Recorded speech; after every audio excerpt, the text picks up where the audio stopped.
ಕುಮಾರಸ್ವಾಮಿದು. ಅವ್ರಿಗೆ ಇಲ್ಲೀಗಲ್ ಆಗಿ ಯಾರಿಗೋ ಭೂಮಿನ ಅಲಾಟ್ ಮಾಡಿದ್ದಾರೆ ಅನ್ನೋದು ವಿಷಯ.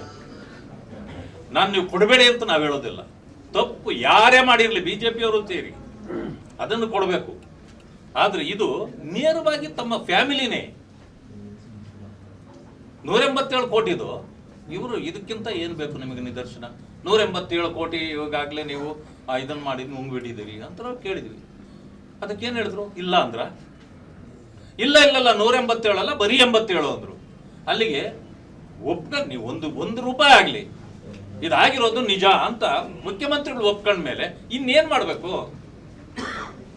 ಇದು ನೋಡ್ತಾ ಇದ್ದೀರಲ್ಲ, ಟಿವಿಗಳಲ್ಲಿ ಬರ್ತಾ ಇರೋದು. ಲಾ ಅಂಡ್ ಆರ್ಡರ್ ಸಿಚುವೇಶನ್ ಸರಿ ಇದೆಯಾ ರಾಜ್ಯದಲ್ಲಿ? ಇದೇ ವರ್ಷದಲ್ಲಿ, ಇನ್ನೂ ವರ್ಷ ಆಗಿಲ್ಲ, ಈ ಜನವರಿಯಿಂದ ಸರ್ಕಾರನೇ ಬಿಡಿಸಿಕೊಂಡಿದ್ದೀರಿ ಅಂತ ಗಾಣಿಗ ಅವರು ಆರೋಪ ಮಾಡಿದ್ದಾರೆ. ಇಲ್ಲ, ಅವ್ರದ್ದು ಇದು ಗೊತ್ತಿರ್ಬೇಕು ನಿಮ್ಗೆ.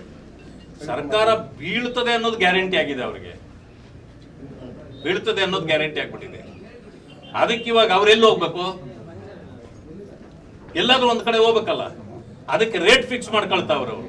ಮೊದ್ಲೆಲ್ಲ ಹೇಳ್ತಿದ್ರು 50 ಕೋಟಿ ಕೊಡ್ಲಿಕ್ಕೆ ಒಬ್ಬೊಬ್ಬರಿಗೆ ರೆಡಿ ಆಗ್ಬಿಟ್ಟಿದ್ದಾರೆ ಬಿಜೆಪಿ ಅವರು, ಮೊದ್ಲು ಹೇಳ್ಕೊಳ್ತಿದ್ರು. ಈಗ 100ಕ್ಕೆ ಬಂದ್ಬಿಟ್ಟವ್ರ ಅವರು. 100 ಕೋಟಿ ಅಂತೆ.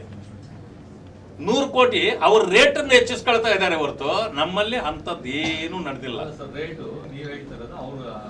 ಅವ್ರು ಹೆಚ್ಚಿಸ್ಕೊಳ್ತಾ ಇರೋದು, ಅವ್ರು ಫಿಕ್ಸ್ ಮಾಡ್ಕೊಳ್ತಾರೆ.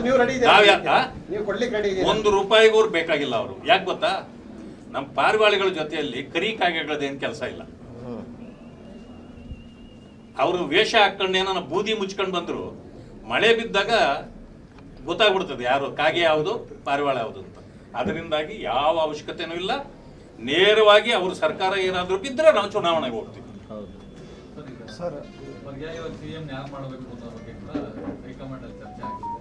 ಅಲ್ಲ, ಇವ್ರು ಹೋದ ತಕ್ಷಣ ಅವ್ರ ಪಾರ್ಟಿ ಇರ್ತದ ಅಂತ ಅವ್ರು ಯೋಚನೆ ಮಾಡ್ಬೇಕು. ಮೊದಲು ಪರ್ಯಾಯವಾಗಿ ಏನು ಯಾರನ್ನು ಬೇಕಾದ್ರೂ ಕೊಡ್ಬೋದು. ಈಗಾಗಲೇ ಶಾಸಕರಿದ್ದಾರೆ, ಪಾರ್ಟಿ ಏನಾಗುತ್ತೆ ಸರ್? ಯಾವುದು 136 ಶಾಸಕರಿದ್ದಾರೆ, ಪಾರ್ಟಿ ಏನಾಗುತ್ತೆ? ಅದೇ ಅವ್ರ ಪ್ರಾಬ್ಲಮ್. 136 ಇರೋದೇ ಅವ್ರ ಪ್ರಾಬ್ಲಮ್. ಕೇಳಿ, 12 ಜನ ಇದ್ದಾರೆ. 1 ಡಜನ್ ಮುಖ್ಯಮಂತ್ರಿಗಳಾಗೋರು 1 ಡಜನ್ ಇದ್ದಾರೆ. ಹಂಚ್ಬಿಡಿ ಅವ್ರಿಗೆ ಯಾರ್ಯಾರ್ದು ಎಷ್ಟೆಷ್ಟಿದೆ ಅಂತ ಗೊತ್ತಾಗತ್ತೆ. ಈಗ ಬದಲಾವಣೆ ಅಂದ ತಕ್ಷಣನೇ ಪ್ರಾಬ್ಲಮ್ ಬರುತ್ತೆ. ನೋಡ್ತಾ ಇರಿ. ಯಾಕೆ ಅಂದ್ರೆ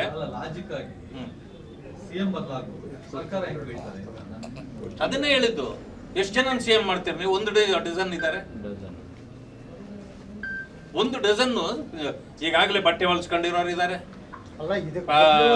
ಇದು ಬಣ್ಣ ಸುಣ್ಣ ಹೊಡಿಸ್ತಾ ಇರೋರು ಮನೆಗಳಿಗೆ ಅವರೆಲ್ಲ ಇದ್ದಾರೆ. ಈಗಾಗಲೇ ಹೈಕಮಾಂಡ್ ಇದ್ರ ಜೊತೆಯಲ್ಲಿ ಕೆಲವರವ್ರೆ, ಇಲ್ಲಿ ಇವ್ರ ಕಡೆ ಕೆಲವರವ್ರೆ. ಈಗ ಸಿದ್ದರಾಮಯ್ಯನೇ ನೆಕ್ಸ್ಟ್ ನಾನು ಅಲ್ಲದೆ ಇದ್ರೆ ಯಾರನ್ನ ಮಾಡಬೇಕು ಅಂತ ಅವ್ರು ಬೇರೆ ಯೋಚನೆ ಮಾಡ್ತಾವ್ರೆ. ಸೊ ಇವೆಲ್ಲನೂ ಬರ್ತಾವಲ್ಲ. ಈಗ ಬದಲಾಗಲ್ಲ ಅಂದಾಗ ಯಾರ್ದು ಪ್ರಾಬ್ಲಮ್ ಇಲ್ಲ. ಸದ್ಯಕ್ಕೆ ಅವರೇ ಬದಲು ಅಂದಾಗ ನಾನು ನಾನು ನಾನು ಅಂತ ಬರ್ತಾರಲ್ಲ, ಅದೇ ಪ್ರಶ್ನೆ ಇರೋದು. ರಾಜ್ಯಪಾಲರಿಂದ ರಾಜ್ಯಾದ್ಯಂತ ದೊಡ್ಡ ಮಟ್ಟದಲ್ಲಿ ಹೋರಾಟಕ್ಕೆ ಅಂತ ಹೇಳಿ ಹೈಕಮಾಂಡ್ ಅವರಿಗೆ ಡೈರೆಕ್ಷನ್ಸ್ ಕೊಟ್ಟು ಕಳಿಸಿದೆ. ಮಾಡ್ಲಿ ಬಿಡಿ. ಅಪೋಸಿಷನ್ ಕೆಲಸ ನಾವು ಮಾಡಬೇಕು. ಆ ಕೆಲಸ ಅವರೇ ಮಾಡೋದು ಅಂತಂದ್ರೆ ನಾವು ಸ್ವಾಗತಿಸೋದು. ಮತ್ತು ನಮ್ಮ ಜೊತೆಯಲ್ಲೇ ಬನ್ನಿ ಅಂತ ಕೇಳೋಣ, ತಪ್ಪೇನಿದೆ? ಅವ್ರಿಗೆ ಹೆಂಗೂ ಅಭಿವೃದ್ಧಿ ಮಾಡೋಕ್ಕಾಗೋದಿಲ್ಲ, ದುಡ್ಡಿಲ್ಲ, ಬರೀ ಲೂಟಿ ಹೊಡೆಯೋದೊಂದು ಬಿಟ್ಟರೆ ಏನು ಗೊತ್ತಿಲ್ಲ. ಈಗ ಅವರು ಎಲ್ಲಾದರೂ ಇಡೀ ವರ್ಷದಲ್ಲಿ ಎಲ್ಲಾದರೂ ಒಂದು ಟೇಪ್ ಕಟ್ ಮಾಡಿದಾರ? ಬರೀ ಜನರ ಸವಲತ್ತುಗಳನ್ನು ಕಟ್ ಮಾಡಿದ್ದು ಒಂದು ಬಿಟ್ಟರೆ ಇನ್ನೇನು ಕಟ್ಟೇ ಮಾಡಿಲ್ಲ ಅವರು. ಅದರಿಂದಾಗಿ ಅವ್ರ ಅಪೋಸಿಷನ್ ಕೆಲಸ ಮಾಡೋಕ್ಕೆ ಯೋಗ್ಯರು ನನಗನ್ನಿಸ್ತಾ ಇರ್ತಕ್ಕಂಥದ್ದು. ಅದರಿಂದ ಏನಾಗುತ್ತೆ ಸರ್, ರಾಜ್ಯದ ಜೈಲುಗಳಲ್ಲಿ